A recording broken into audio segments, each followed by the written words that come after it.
this video begins, if you have not listened to Hawaii Part 2 already, I highly suggest going ahead and listening to that album before you come to this video, because this video is going to be very spoiler heavy when it comes to the story of the album.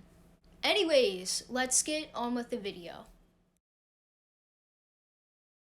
Hawaii Part 2 is a once-in-a-lifetime album/musical experience by Miracle Musical, otherwise known as Miracle Musical. This album was released on December 12th, 2012 at 12 a.m., which, not by any coincidence, was the day the world was supposed to end, that one time. On the Miracle Musical Bandcamp, the genre of this album and all other works under the Miracle Musical name is described as a genre of infinity, which is expressed through hologram. The project was headed by Joe Hawley and produced by Ross Fetterman and Bora Karaja, who all appear on this album, either through instrumentals or vocals or both. Several more people contributed to this album as well, but there's too many to list off while I'm talking, otherwise this video is going to be an hour and 30 minutes long. Hawaii Part 2, in its musical aspect, has been an idea since 1997. First sparking during a family vacation trip the creator of the album, Joe Hawley, went on. When our family went to Hawaii in the summer of 1997, I heard this music in my mind and I knew that I had to make it at some point. Hawley calls this the dream project and says it was what inspired him to get into making musical recordings. The project was worked on over the course of a year, starting and finishing in 2012. I had to go to my Uncle Tom's farm in Otisville, Michigan. I was working in exchange for room and board, the year of 2012. And fortunately, they had Wi-Fi there, and I thought, well, now's probably the time to start working on this mystery project. So I bought HawaiiParty.com and posted a countdown to 9/11, because I guess to me at the time it seemed sort of like an emergency situation. I didn't want to spend the rest of my life working as a laborer on a farm, although the hospitality was greatly appreciated. And then over the course of the year, I'd work on the album by day, and then by night I would interface with Ross Fetterman of Tally Hall and Bora Karaja. We put this project together, released Variations on a Cloud on 9/11, and then we released the rest of it in December of the same year. What exactly is Hawaii Part 2 about, though? While the story is never explicitly stated, Hawley does mention that this project has subtextual ties to 9/11. However, there are more layers to this story than simply the World Trade Center attacks. If there wasn't anything else, I wouldn't be reviewing this album for school. There is kind of a subtextual 9/11 theme, and I've been calling it almost a World Trade Center musical, which may seem weird, and I'm not even sure I understand how it works yet, but it's an abstract narrative, which is part of what makes it interesting, because different people have different ideas of what it is. But it would be a challenge to write, say, The Other Tower, assuming Hawaii Part 2 is one of the two twin towers. As a metaphor, what would the other tower sound like? Part 2 can also mean the parting of two souls, as in some kind of romance, and at the time I was still very much in romantic mode, whereas that has since somewhat subsided. Because of the abstract narrative presented in this project, many theories about what the story of Hawaii Part 2 may mean have developed over time, including theories about this album representing the brain and Dream Suite in C Major representing brain death. Another theory that I've frequently seen floating around is that this entire album is about a sailor and some lost love interest. From the vibrance of the songs to the complexity of the stories, it's no wonder why this album gained a sudden boost in popularity over the past year. Dream Suite in C Major was relatively popular for some time in the later half of 2020, though it didn't get the amount of popularity I would have liked to see. So now, in an attempt to get maybe 2 more people listening to this masterpiece, I'm going to do a track-by-track analysis with my thoughts on the composition and what the story means to me. So with that out of the way, let's begin the review of Hawaii Part 2, that nobody asked for.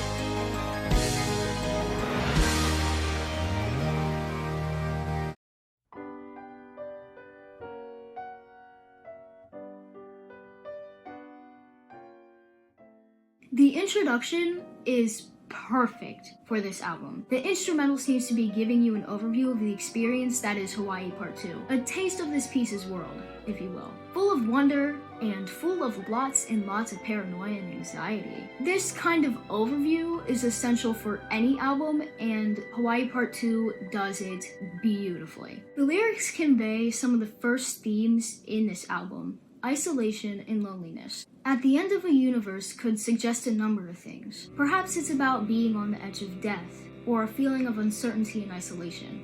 All of these are examined as the album progresses. The sound of the vocals also set a tone for this album, starting off anxious and then transferring to peace and content with the environment around. There's an oceanic ambiance in the back of this song too, giving it a life that most other songs don't have. With all of that, this is a spectacular introduction, 10 out of 10.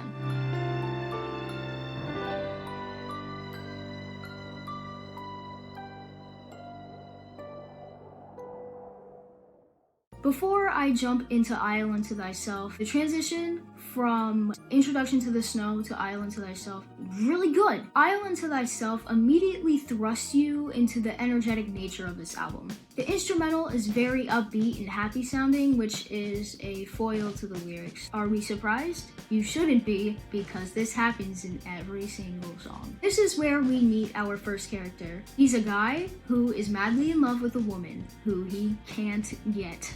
The woman mentioned in Island to Thyself either does not know about the singer, yet he's in love with her anyways, which is kind of like a creepy stalker thing to me. She knows the singer, but not that he is in love with her. Or she does know the singer is in love, but not to the extent of which that love is felt. The legitimacy of this presumably one-sided love is questioned. The fears that he felt about the woman and what would happen between them are also questioned. This song explores themes of love and, once again, isolation. The lyrics, know what can't be shown, feel what can't be known, further gives a hint to some of the additional topics that will be explored in this album. There will be a focus on things that cannot be discussed objectively: death, time, love, regret, and so on. So the album will rely on what is known but cannot be proven, and what is felt but cannot be described. The things that we are about to hear are not meant to be understood objectively, but felt. It's too bad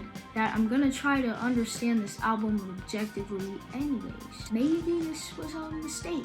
It might have been, because I drove myself crazy for 3 days trying to figure out everything. A big takeaway I got from this song is that nothing is ever guaranteed to happen, especially the outcomes that you want. Also, some existential crisis type questions are asked at the end. The "I was a victim of Magic Apollo" melody is later reused in Variations on a Cloud, which you can faintly hear at the end of this song. Some instruments used in Island to Thyself give it a spacey feeling while also making it feel like you're on an island at the same time. How are you on space but also on an island? Don't ask me. Island to Thyself makes me feel really good, and I jam out to it every time, despite the very dark lyrical content. Another 10 out of 10.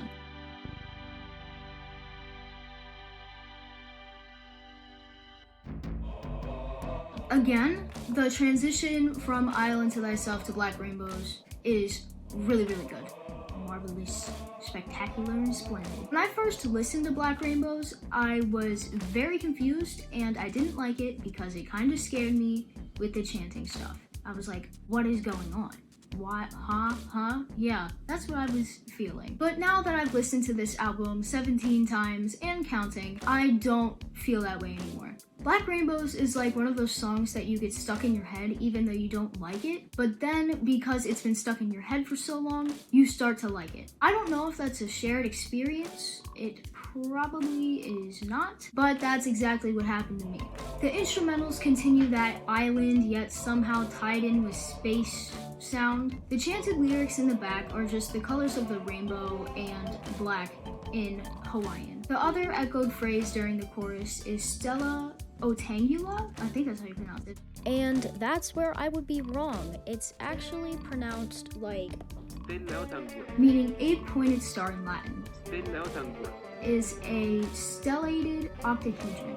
The broader theme still has to deal with the one-sided aspects of relationships and how stupid thoughts like, does this person hate me? Do they hate me? Do they not like me anymore? How that can lead to absolute destruction and havoc in relationships. I enjoyed this song, but it isn't my favorite off this album. Solid 7.5 or 8 out of 10. But from the solid 7, we go to this can't even be ranked, it's so good, out of 10. And of course, the best transition on this album is saved for the best song. I really do not understand how White Ball isn't the most popular song off of Hawaii Part 2, because it is so beautifully put together. It's similar to how Introduction to the Snow has that buildup of tension that releases in this nice little delightful fashion at the end. No hate to Introduction or anything, but White Ball takes that aspect of the song and takes it to a whole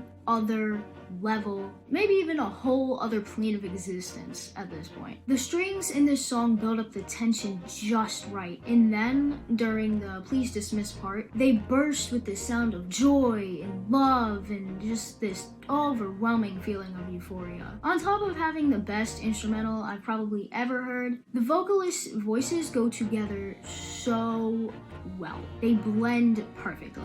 But once again, the euphoria is contrasted by the lyrics. White Ball is about the good of love. I say good because it's superficial and there are several red flags that the couple is completely oblivious to. Space is used as imagery in these lines to showcase the wonder and evident danger that the relationship is in. These marble gods, likely the male and female speaker, aren't as perfect or free from danger as they may seem, thereby further underscoring the illusion of the couple's perfect relationship as vulnerable to crumbling. The vulnerability is made all the more clear by the already dead, who these couples tango around, probably oblivious of. A haunting precedent of these kinds of relationships, foreshadowing the fate of our male and female speakers. At first, such impossible bliss exists at a surface level, telling us that the bliss they feel in the place is so perfect that it feels impossible. But as the phrase is repeated, it develops into something of a tragic mantra. If we look at this song's place in the musical, it seems that the corrupting of these lines are a segue into murders, which tells the story of a relationship going sour. The nature of the lyrics helps this song to become more intense emotionally, and they perfectly advance the narrative of the next song into an incredibly dark piece. White Ball is a masterpiece, 75 million out of 10. It's murders time. As you could tell by the title of the song, it is not a very pleasant one. Emotion-wise, it makes you feel bad feelings. The transition style of songs fading into each other ends here. If Hawaii Part 2 were like a full-fledged musical with like performers and a screenplay and everything, this would probably be the song that ends Act 1. The tension that we were just free from at the end of White Ball quickly comes back as this song starts. The instrumental sounds like it's paranoid and scared, just as the narrator is. The piano in Murders frequently clips the mic. It's comparable to what people sound like when they talk through the mic on an Xbox 360 headset. You are proper cheating. Quickscoping is cheating to start with, but the way you are quickscoping, that is way too quick. Reported. The clipping noise gets more powerful as the anxiety increases, and also as the tension sets into dread and possible insanity at the end of the song. When questioned about the inspiration for Murders in an interview, Hawley stated that, as far as the inspiration for the song, John Lennon's idea for Ringo Starr's dream sequence in Magical Mystery Tour hinted at the melody. At its humblest, Murders is a /Beatles mashup. I cannot pronounce that word. The broader themes of Murders deals with jealousy, intense paranoia, and the hidden red flags in a perfect relationship that can ultimately lead to the relationship spiraling badly. It could likewise be about becoming so infatuated with someone that you'd go to the "if I can't have you, no one can" lengths for, the love, which you shouldn't do at all. To keep a long story short, the narrator likely kills the couple in White Ball by the time this song is over. But it doesn't go into excruciating detail, so this is school appropriate.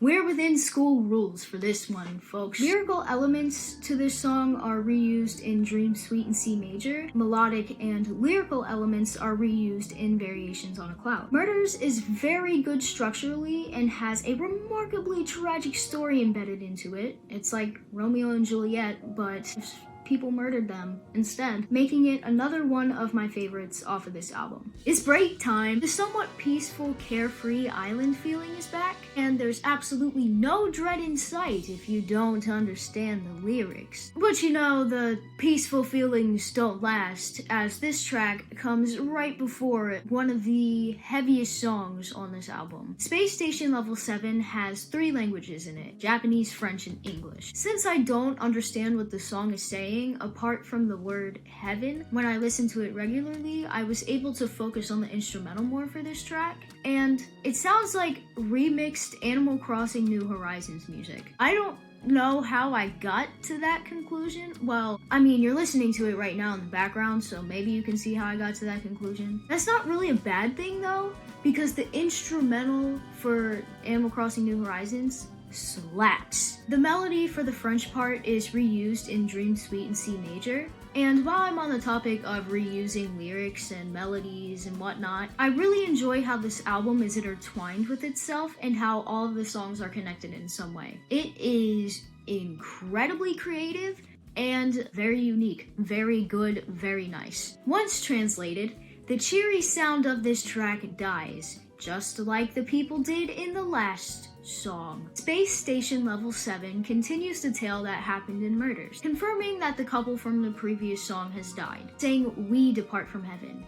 Why would you say we if you're referring to one person? The happy tone, a similar blissful feeling from White Ball, further solidifies my suspicions of the couple being the people who died. There's also a callback to Introduction to the Snow during the French part. When translated, it means lift off and you'll live forever tonight. Perhaps everyone, including the narrator, died during Murders. I guess you could take it that way considering the religious imagery in the next song, but maybe not. This song, you know, is pretty good, and it's actually very important to the story of the album because, you know, it confirms the death, but it's not one of my favorites. It's just kind of there for me, but that's probably because I can't understand it when I listen to it regularly. The Mind Electric. There is so much going on here. As soon as the song starts, there's a whole 2 minutes and 46 seconds of backwards music. This portion is just the whole song backward. This is accompanied by some people or voices in the character's head condemning him for the act he's done, which is murder. When I first initially listened to The Mind Electric a while back, I was incredibly confused but also intrigued by this part. I didn't get it at first, and I kind of wanted it to end because it was making me like super uncomfortable. At first, I thought it was demonstrating the insanity of the character's mind and, you know, just kind of portraying that in the backwardness, because, you know, he's about to go through shock therapy to mend his mind. That's a callback to one of the demos. But backmasking has been a constant trend in Joe Hawley's works. He mentions that he does backmasking to kind of undo the work he creates in a way. There's a part of me that kind of wants to undo all the music that I make anyway. I often think, if I weren't me, would I enjoy listening to this music? At first the answer was a resounding yes, and then for a while it became no, I'm not sure if I would like this, and then now it's kind of, I'm at peace with being an artist who's creating things that aren't perfect all the time. However, I still get left with the question of, what? Huh? That's all the questions I have after listening to Mind Electric every single time. The Mind Electric is a very robotic song, which is a major change of pace for this album, since I've associated everything thus far with naturally occurring things like island imagery, space imagery. You don't get a robot to create that stuff. It isn't like any other song on this album, and for good reason. This song is where the album starts to take a turning point, and the songs start to become more synthetic in their nature, if you could call it that. The hurried, paranoid piano is back for the Mind Electric, but this time it isn't sounding like an Xbox 360 headset mic thing. A lot of the percussion in the Mind Electric is played backwards as well during the forward version. For example, you can clearly hear cymbals and hi-hats being played backwards. There are aspects of the next song, Labyrinth, during the final section of the Mind Electric. The 8-bit instrument that is very closely associated with Labyrinth is played in that final half, including the melody being whistled. A plethora of samples are used in this song, including but not limited to, the Mind Electric Demo 4 or 2 Scream, I can't really tell, but maybe it's both. The soft piano of Murders, and both of these happen during the distorted version. Did I mention that there's 2 versions of this song? There's a non-distorted version and a distorted version. I don't know the reason behind that. Maybe they said, hey, they're both good, so why don't we release both of them? I hope that was the reasoning behind it and not some kind of like big metaphorical thing, because there's so many metaphorical things going on in this album. The death screen laugh from Legend of Zelda 2, Samku West Harmony Boys, Sunkissed Hawaii, and Wolfgang Amadeus Mozart Gloria are some of the samples used in this song. There's also lots of religious imagery used here. Without diving into the lyrics too much right now, you can hear some sort of choir, presumably a church one, up until the final section of the song. I was very impressed by the instrumentals throughout the song, and it's really impactful. It kind of makes you feel like you're the character who's spiraling, especially if you're trying to understand the story of what's going on in this song. Hi kids, welcome to Story Time again. Today, we are going to talk about the Mind Electric. Do you want to hear about people going through electric shock therapy? When the forward part of this song kicks in, we're reintroduced to the protagonist. Remember narrator? Yeah, he's on trial for murder. Horrible job. It is very clear that he's a little out there. He's a little off his rocker, you know what I'm saying? A quote from Wid on Genius.com. They describe their thoughts as limitless light that exposes/closes circuitry of fright. That is, their thoughts and ideas seem to be quite a departure from the norm, perhaps criminally so. The character, who is apparently underage, testifies to the father, possibly referring to a god. The narrator pleads insanity, and he's condemned to the infirmary, possibly representing hell for this character. One of the intended effects of ECT is supposed to be memory loss, so the crumbling towers could be the towers of this person's mind, collapsing and suffocating them in these delicate, innocent flowers. And the juxtaposition of striking to Hall of Law could perhaps be this person feeling trapped in their mind, sedated, as these memories gradually slip away. And thy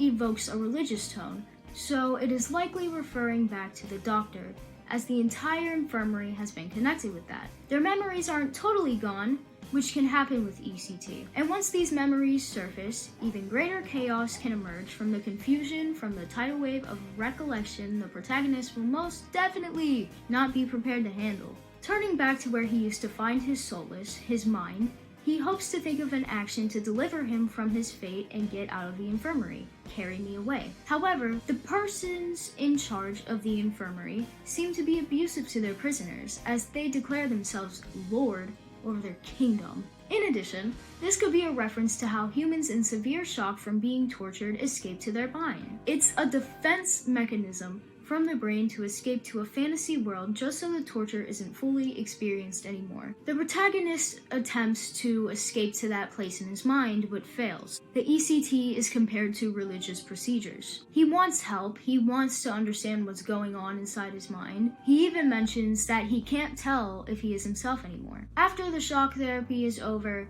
he finds peace with the chaos that is now forever a part of his mind. That's a pretty messed up story. The Mind Electric would probably be like a solid B tier not my favorite, but not my least favorite either. If that labyrinth ending hadn't been there, because that's the best part of the song and it makes it 70,000 times better. But also there are so many things happening in this song, and I can't even begin to imagine how much effort and time and everything that must have taken to record and produce. For that, it earns my respect and also my seal of approval, if that even matters at this point. Labyrinth is yet another song that diverges away from the rest of the album's sound, yet somehow stays on topic. Labyrinth feels like it got its instrumental inspiration from early Nintendo game soundtracks, as this track is very chiptune-esque. Labyrinth even had its own 8-bit game for a while, but now it is no longer available.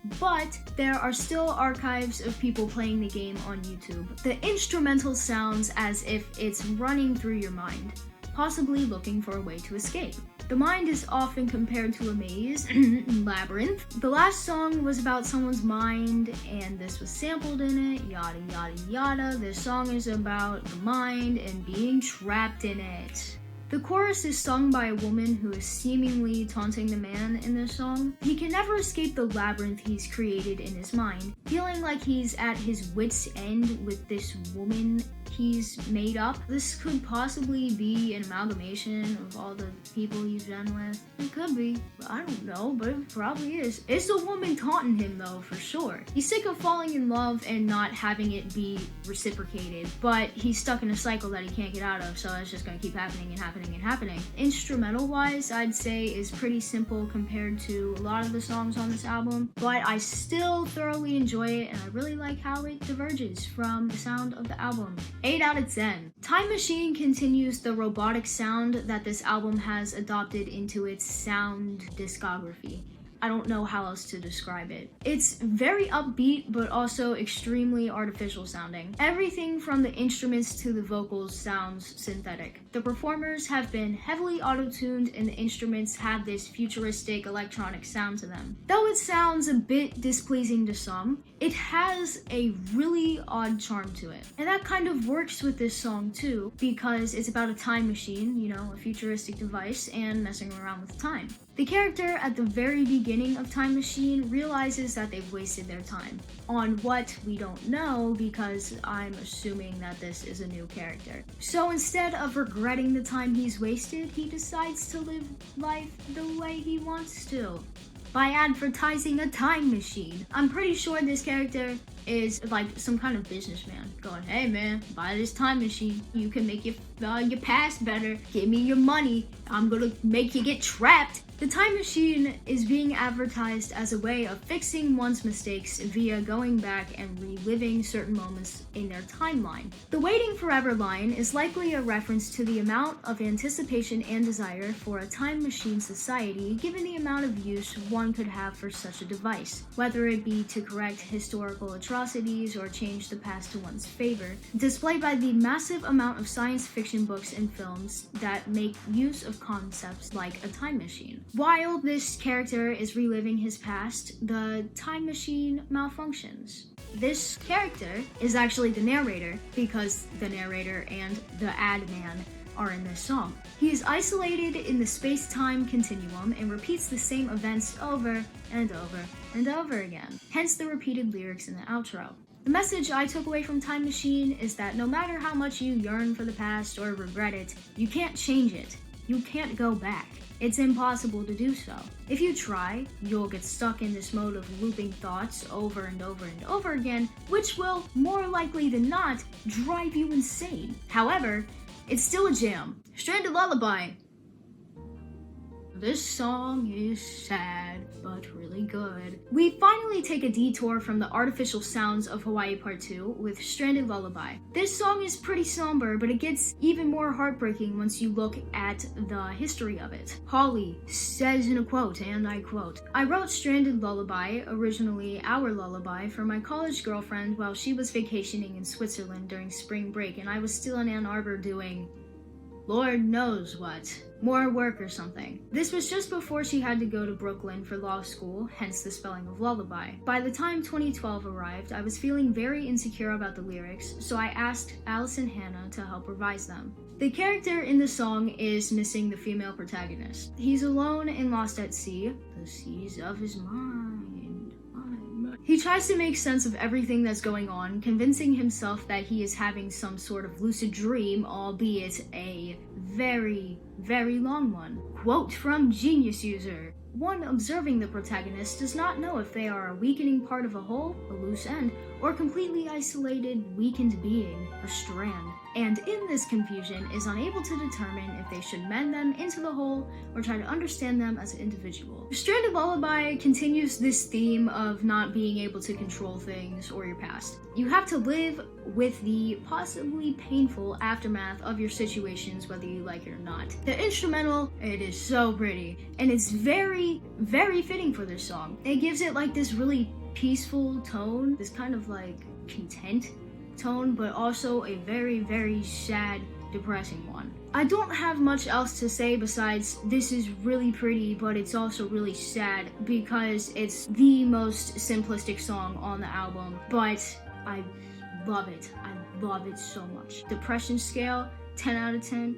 Good song scale, also 10 out of 10. Dream Suite in C Major was the song that started it all for Hawaii Part 2 and Miracle Musical as a whole. This was the music that appeared in Holly's mind during his vacation to Hawaii in 1997, specifically the Pizzicato line. Dream Suite is a pretty good ending for this album and also a very meaningful one, since it was what inspired the creation of this project. It feels like this song drags you out of the world you've gotten so invested in over the last 10 songs and then says, here, let's recap all the fun things we've done in the past 50-ish minutes. Many elements from other songs in this album are reused here, mostly through lyrics and not through melody, including, but probably not limited to, Introduction to the Snow, Island to Thyself, Black Rainbows, White Ball, Murders, Space Station 7, Time Machine, and Stranded Lullaby. The parts where the songs are sampled/referenced are still true to the nature of their original song, while fitting the theme of Dream Suite. Their little quirks are still there. For example, the vocalist's mic clips during Murders just as the piano did during the original song. The song starts to get more electronic as time goes on, just as the album did. The ending vocals are heavily auto-tuned, just like they were in Time Machine. Also, the ending repeats, which I guess is another nod to Time Machine. In addition to the track callbacks, numerous themes of this album, including inevitable death of everything, being literal or metaphorical, blinding love, isolation, time distortion, etc., are all reprised in this song. Quoth the Genius User, the narrator is convinced the purpose of all beautiful things is for them to eventually be fleetingly destroyed, a justification for throwing away everything he cares about in a moment of delirious ecstasy. The lyrics recap the feelings and events of this album. There's not much I could gather from this that connects to any theory I have about the album personally, though I wouldn't be surprised if there's some bigger picture or something that I'm not picking up on that could relate to whatever I think about this album. Basically, they just break the fourth wall, mention it's the end of the album, bid farewell to the listener, and then go along their way. It's a very fitting method of ending this project. However, the end leaves you expecting more, or like there should have been something more to the album. A piece is missing, and this is the piece that was missing. I don't think Variations on a Cloud should have been kept solely as a bonus track. As I said, it feels like it pieces together what was missing from this album. Variations on a Cloud wouldn't have been the better ending to Hawaii Part 2, but maybe this could have come after Time Machine or something. But that doesn't matter because it's still an officially released song in the Miracle Musical universe. While actively listening, the instrumentals didn't impress me too much. They were good and, I was, enjoying it, but it was simple. However, the vocal and lyrical work makes up for this by a lot. Variations on a Cloud is the 9/11 song. I don't know if I'm allowed to say that in a school project, but that's basically what it is. Variations is essentially a commentary on how people reacted to 9/11. It brings up several different viewpoints of what people thought of the attacks, from conspiracy theorists to religious folk to people who just took the attacks at face value. Throughout this track, the two singers make observations of what they are seeing and both end up with different conclusions, although they saw the same thing. During the song, one of the singers questions if the attacks even mattered to him, since it did not necessarily affect him personally. This song makes references to Island to Thyself, Murderers, The Mind Electric, The Laugh, but I might be wrong about that one, and it has the same performers in autotune from Time Machine. Plus, another song called Ruler of Everything was sampled in variations. Ruler of Everything is a separate song by Joe Hawley made for Tally Hall. That song, Ruler of Everything, delves into the topic of time and how it stops for no one. We will never understand time and how expansive it is. We will never understand death, at least not until we get there. We can't outlast time. Time is never ending, and that's something we have to comprehend, but we can't. Don't know why. Needless to say, I was absolutely fascinated when I heard Ruler of Everything in variations. I was also caught a bit off guard by the lyric change from the original verse. Noting that variations is a commentary on 9/11, this sadly deleted Genius user describes the importance of these songs being connected better than I ever could.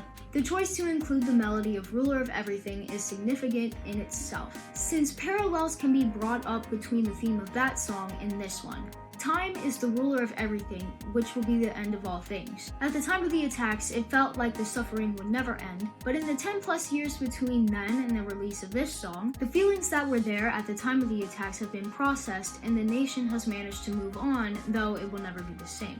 Hawley seems to be very fond of Ruler of Everything. He's referenced this song in his other solo project, Joe Hawley, in Bohemian Rhapsody. Yup. However, he has not referenced any other song made for Tally Hall in any of his works at all. Ooh, bars. Anyway, this does feel like a song you would hear during the curtain call for an on-stage, full-blown musical performance of Hawaii Part 2, if that ever happens. I thoroughly enjoy Variations on a Cloud and blast it every day, despite its very, very odd approach of handling a topic as heavy as 9/11. Hello all, and welcome to the Question Couch, for a segment I like to call Questions Answered, where I answer all the questions that I need to answer to get a good grade on my project. This album 100% tells a story. Although it's an abstract one, that's pretty cool because everybody gets their own personalized takeaways from this album. And they also get to have their own personalized story, which is very unique. I don't know of many albums that really do that. Hawaii Part 2 has always been a very intriguing piece to me. It's just something about it that keeps me coming back for more and more and more. I pick up on new things every time I listen to this album, although I've listened to it casually for a few months now. Plus, this album flows together so well. Every single song on here is beautiful, and also I'm a sucker for abstract stories. Although this album may not be meant to objectively comprehend, I enjoy finding my own meanings for this album. I would add Variations on a Cloud to the official Hawaii Part 2 album. Like I've said, that song feels like the missing piece that this album needed to feel complete. It would also drive home that Hawaii Part 2 has 9/11 subtext message that Hawley had mentioned, because while I was reviewing this album, I completely forgot about the 9/11 subtext until I heard Variations and went, oh, wait a minute, yeah, maybe this does have 9/11 ties, huh? I just didn't really pick up on how Hawaii Part 2 as a whole would connect to 9/11, besides like the occasional reference here or there, like the melting obelisk line from Dream Suite in C major. However, I am glad that this song was considered a bonus track, so it's still kind of, in a sense, part of the album. But if you enjoy musicals or projects with stories to them, and or anything with heavy topics, this would be right up your alley. It's a wonderful album that everybody needs to listen to at least once. Overall, I thoroughly enjoyed this album. I am in absolute awe and shock of the creativity that Hawaii Part 2 possesses. How it takes aspects from so many different genres and, in a way, creates its own genre. Not in a way, it does create its own genre. It's unlike anything I've ever heard before, and I am just so utterly fascinated by it. Though I love the stunning arrangements that are heavily and consistently present throughout this album, the occasional off-putting, uneasy feeling pieces scattered throughout this album make the listening experience all the more enjoyable. This would normally be a downside to any other album, but for some reason here, it just works. It would be incredibly difficult to recreate or replicate a project like this, and I commend every single person who worked on this album for being able to give it that amount of uniqueness and greatness and just everything. Hats off to you. Tip the hat to you, sir. I should spout whatever pieces like that. Yeah. That's all I have for my track-by-track deep dive analysis into Hawaii Part 2. If you're still here, thanks for watching me ramble on about something I'm really passionate about. You are a very cool person, and also, if you're passionate about Hawaii Part 2 as well, you have really good music taste.